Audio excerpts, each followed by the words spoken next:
تسلیم نہیں کرتی۔ جب بھی الیکشن ہوتے ہیں الزامات کا ایک نہ ختم ہونے والا سلسلہ شروع ہو جاتا ہے، اور یہ جو جماعتیں اس سے پہلے حکومت میں رہیں، جن کے پاس پارلیمنٹ میں برتری تھی، جن کے پاس پارلیمنٹ میں اختیار تھا، انہوں نے الیکٹورل ریفارمز کے لیے کچھ نہیں کیا۔ آج بھی صورتحال یہ ہے کہ NA 249 پر وہ دونوں جماعتیں جو آج سے 15-20 دن پہلے تک یکجان دو قالب تھیں، جو PDM کا حصہ تھیں، جو میں کہنا چاہتا ہوں کہ ایک دوسرے کی تعریفوں میں زمین آسمان کے کلابے ملاتی نظر آتی تھی، آج NA 249 کے بعد پیپلز پارٹی اور PMLN دست و گریباں ہے۔ ایک دوسرے کے بارے میں ایک کہتا ہے کہ جی آپ نے پارک لین کے پیسوں سے 249 میں ووٹ خریدے، بے ایمانی کی، تو دوسری پارٹی کے قائدین کہتے ہیں کہ آپ نے اومنی گروپ کے پیسے لگا کر الیکشن کو آپ نے رگ کیا۔ تو وہ لوگ جو آج سے 20 دن پہلے تک ایک دوسرے کو شرفائے اعظم کہا کرتے تھے، آج ایک دوسرے کی پگڑیاں اچھال رہے ہیں۔ آج وزیر اعظم صاحب چاہتے ہیں کہ آئیے مل کر الیکٹورل ریفارمز کرتے ہیں، آئیے مل کر وہ حقوق دیتے ہیں، اپنے حقوق جو ووٹرز کو نہیں ملتے، جو پولیٹیکل پارٹیز کو نہیں ملتے، آئیے الیکٹورل ریفارمز کرتے ہیں، جس میں کوئی جب ہارے تو اس کو بھی پتا ہو کہ میں شکست ہوئی ہے، اور کوئی جیتے تو اس کو بھی دل میں خوشی ہو کہ میں عوام کے مینڈیٹ سے آیا ہوں۔ دنیا جہان میں، ہمارے پڑوسی ملک میں بھی، جس میں ہم کہتے ہیں کہ جمہوریت بہت آگے ہے، یورپ میں، امریکہ میں الیکٹرانک طریقے سے ووٹ دیے جاتے ہیں، نہ کوئی ٹھپے کا بات ہوتی ہے، نہ فارم 45 کا مسئلہ ہوتا ہے، نہ دھونس کا معاملہ ہوتا ہے، نہ دھاندلی کا معاملہ ہوتا ہے۔ تو کیا پاکستان اسی طرف چلے گا؟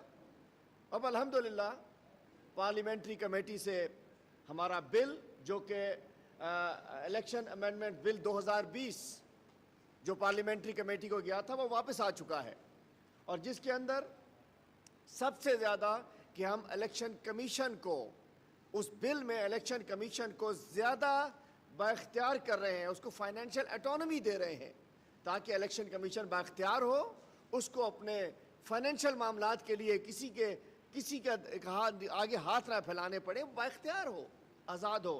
سب سے پہلے ہے کہ فائنینشیل اٹانومی اس کو دی جا رہی ہے، ڈیلیمیٹیشن ہو رہی ہے on equal number of voters instead of population, equal number of voters کے اوپر انشاءاللہ ڈیلیمیٹیشن کی طرف جا رہے ہیں، تاکہ کانسٹیچوئنسیز برابری کی بنیاد کے اوپر، ہر جگہ یہ نہیں ہے کہ ایک کانسٹیچوئنسی 2.5 لاکھ پر ہو اور دوسری کانسٹیچوئنسی 1.5 لاکھ پر ہو، اور کسی کی حق تلفی نہ ہو۔ سپریم کورٹ میں اپیل کے لیے بھی، اس کے اندر بھی ڈیلیمیٹیشن کے حوالے سے اس میں بھی ایک سیکشن ہے، اس کو تبدیل کیا جا رہا ہے، اور ڈیلیمیٹیشن کی ویریشن جو 10% تک بھی چلی جاتی تھی، ڈیلیمیٹیشن کی ویریشن 5% تک رکھی جا رہی ہے، ڈیلیمیٹیشن کی ویریشن 5% تک رکھی جا رہی ہے۔ اور میں سمجھتا ہوں کہ الیکٹورل رولز میں ECP کے تحت جو کئی سیکشنز ہیں ان کو ہمیں اومٹ کیا جا رہا ہے، اور اس کے علاوہ ووٹر لسٹ انشاءاللہ نادرا کے ڈیٹا کو استعمال کیا جا رہا ہے۔ جب ایک ڈیٹا موجود ہے ہمارے پاس، نادرا کا ڈیٹا موجود ہے، تو ووٹر لسٹوں میں نادرا کا ڈیٹا کیوں نہیں ہونا چاہیے؟ اس میں کوئی برائی ہے کیا؟ نادرا کو ہم سب اون کرتے ہیں، جس کا شناختی کارڈ ہے وہ ووٹر ہے، جس ایڈریس میں شناختی کارڈ ہے وہاں کا ووٹر ہے، اس کو کان کو لمبا اٹھا کر کیوں پکڑا جائے؟ اس کے علاوہ پولنگ اسٹاف کہ جو ہمارے ہاں اسی علاقے کے لوگ مینیج کر کے، اسی کانسٹیچوئنسی کے ٹیچرز وہاں پولنگ اسٹاف رکھ دیا جاتا تھا، ہم کہنا اس کو بل آیا ہے کہ اس کو پولنگ اسٹاف جو ہے وہ اس کانسٹیچوئنسی سے، اس ضلع سے باہر کا ہونا چاہیے۔ پولنگ ایجنٹس پرابلم ہوتا تھا، پہلے ایک پولنگ ایجنٹ ہوتا تھا، اب ہم پولیٹیکل پارٹیز کو مزید، میں کہنا چاہتا ہوں کہ ایک کسی بھی دھاندلی فری الیکشن کے لیے، فری فیئر ٹرانسپیرنٹ الیکشن کے لیے اب جو ترامیم ہم لے کر آ رہے ہیں, جو بل لے کر آئے ہیں, اس میں یہ ہے کہ 5 پولنگ ایجنٹ جو ہیں وہ اس کے 5 پولنگ ایجنٹ, ایک پارٹی کا ایک کینڈیڈیٹ کے 5 پولنگ ایجنٹ بیٹھ سکتے ہوں گے. اور اس کے علاوہ تماشا بنا ہوا ہے, اسحاق ڈار صاحب گئے ہوئے ہیں, پوچھنے والا کوئی نہیں ہے, سیٹ اپنے رکھے بیٹھے ہوئے ہیں. چوہے نثار علی خان صاحب نے حلف ہی نہیں اٹھایا ہے. یہ بھی کیا جا رہا ہے کہ چونکہ ایک حلقے کے عوام کی ناانصافی ہو رہی ہے ان کے ساتھ, کہ 60 دن کے اندر جو ہے وہ حلف اٹھانا پڑے گا. اور اس کے علاوہ اوورسیز پاکستانیز, وہ پاکستانیز جن سے ہماری اکانومی چلتی ہے, وہ پاکستانی جو اوورسیز میں رہ کے پاکستان کے لیے سرمایہ بھیجتے ہیں, زر مبادلہ بھیجتے ہیں, ان کو بھی انشاءاللہ ووٹنگ کا حق دلانے کی بات ہو رہی ہے. اور سینٹ الیکشن میں جس دفعہ مچھلی, آپ سمجھ سکتے ہیں کہ گندا دھندا ہوا.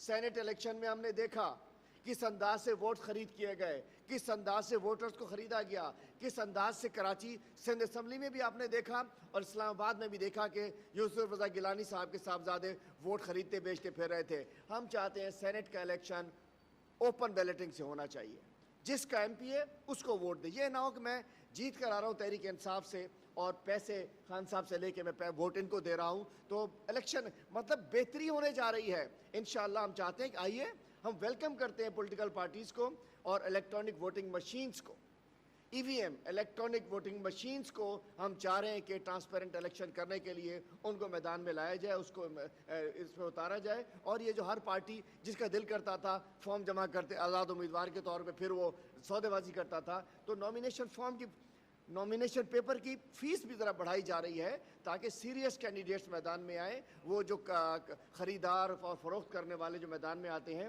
وہ لوگ نہ ہوں. اور اس کے علاوہ کہ جی وہ پولیٹیکل پارٹیز, پہلے تھا جس کے 2000 ممبر ہوں وہ اپنی پولیٹیکل پارٹیز رجسٹر ہو جائے, اپنی کم سے کم 10,000 جس کے رجسٹرڈ ووٹرز ہوں گے اس کو اب ایک as a political party register کیا جائے گا. یہ بھی ہم لے کر آ رہے ہیں اور میں سمجھتا ہوں کہ بہت ساری ہم اینول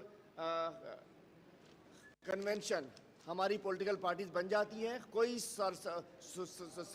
سالانہ کوئی ان کی تقریب نہیں ہوتی, کوئی پبلک شو نہیں ہوتا. اس حوالے سے الحمدللہ میں کہنا چاہتا ہوں پولیٹیکل پارٹیز کو ہم ویلکم کرتے ہیں ان کو کہ آئیے ملک سے اس دھونس دھاندلی کے الیکشنز کا خاتمہ کریں, ایک نئے پاکستان میں نئے الیکشنز کی طرف جائیں کہ جہاں ایک فری فیئر ٹرانسپیرنٹ الیکشن ہو. لیکن جو دھاندلی کی پیداوار جماعت پی ایم ایل این, ابھی انہوں نے تفصیل سنی نہیں, بجائے اس کے کہ ہم سے وہاں کے بات کرتے, انہوں نے کل ہی کہہ دیا ہم نہیں مانتے اس کو.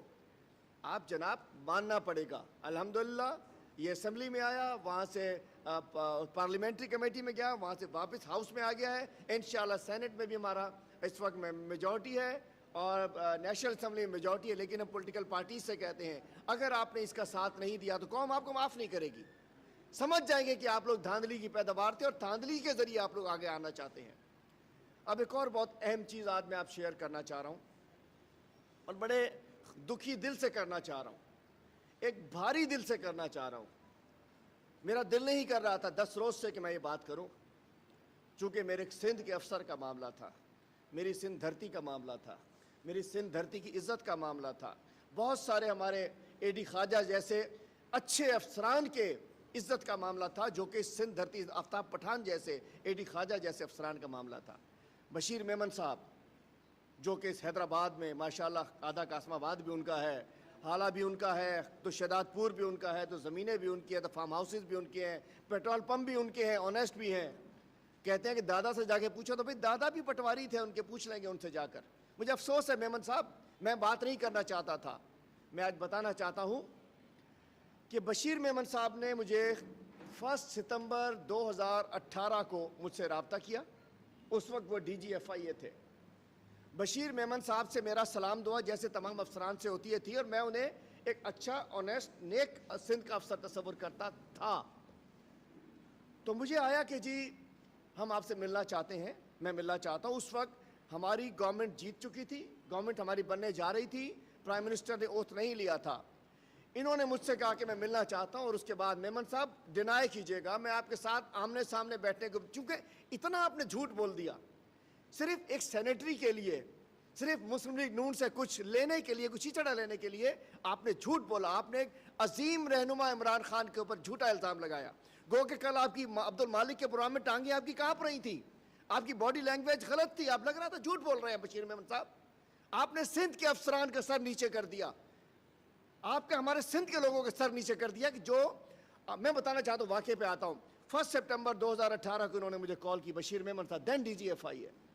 انہوں نے کہا کہ جی میں ملنا چاہتا ہوں. میں نے کہا موسٹ ویلکم. یہ خود اپنی گاڑی چلا کر اکیلے پربت روڈ اسلام آباد کے ایک بنگلے میں, میرے دوست کے بنگلے میں مجھ سے ملنے آئے بشیر میمن صاحب, اور انہوں نے کہا کہ میں آپ کی سندھ کا افسر ہوں, بڑی مشکل سے اس پوسٹنگ پہ ہم لوگ پہنچتے ہیں, میں سندھ سے میرا تعلق ہے, میں نے زندگی ایمانداری سے گزاری ہے, میں نے یہ کیا, میں نے وہ کیا, پیپل پارٹی سے لڑتا رہا, میں اس سے لڑتا رہا, میں اس سے لڑتا رہا, ڈی جی ایف آئی اے ہوں. آپ اگر کہیں بات کر سکتے ہیں, میرے لیے 2 اچھے لفظ بول سکتے ہیں کہ جی سندھ کی نمائندگی اس پوسٹ پہ رہنی چاہیے. سابق ڈی جی ایف آئی اے بشیر میمن نے سندھ کے افسران کے سر نیچے کر دیے. حلیم عادل شیخ حیدرآباد میں موجود میڈیا نمائندگان سے بات کر رہے ہیں. انہوں نے یہاں بات کی ہے, انتخابی اصلاحات کے حوالے سے بھی بتایا. ان کی جانب سے یہ کہا ہے کہ پارلیمانی کمیٹی سے الیکشن اصلاحات 2020 کا جو بل ہے وہ واپس آ چکا ہے. اب وزیر اعظم یہ چاہتے ہیں کہ دیگر جماعتیں ان کے ساتھ مل کر بیٹھیں اور اس سلسلے میں مزید پیش رفت جو ہے وہ کی جا سکے.